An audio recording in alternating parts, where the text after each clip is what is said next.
Çində istehsal olunan şüşə fincanlarda ağır metallar aşkarlanıb, əhaliyə bununla bağlı çağırış edilib.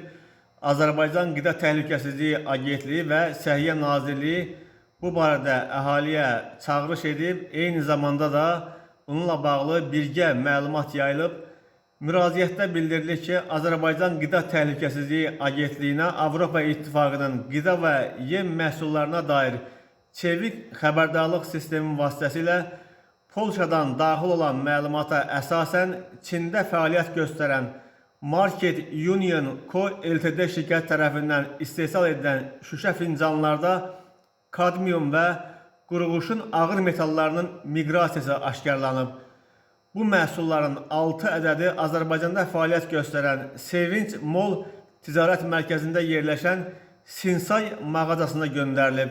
Sözü gedən fincanlar Səhiyyə Nazirliyinin Respublika Sanitariya Karantin Mərkəzinə təqdim edilməyib və bu səbəbdən müvafiq laborator müayinələrdən keçirilməyib. Həmin məhsulları əldə etmiş vətəndaşlardan şüşə fincanları yoxlanılması məqsədilə Səhiyyə Nazirliyinin Respublika Sanitariya Karantin Mərkəzinə təqdim etmələri xahiş olunur. Laborator müayinələr ödənişsiz əsaslarla həyata keçiriləcək. Yoxlamalar nəticəsində təhlükəli ağır metallar aşkarlanmadığı halda məhsullar vətəndaşlara geri qaytarılacaq. Qida Təhlükəsizliyi Agentliyi və Səhiyyə Nazirliyi məsələni nəzarətdə saxlayır, istehlakçıların sağlamlığının qorunması məqsədilə zəruri tədbirləri davam etdirir deyə birgə məlumatda bildirilir.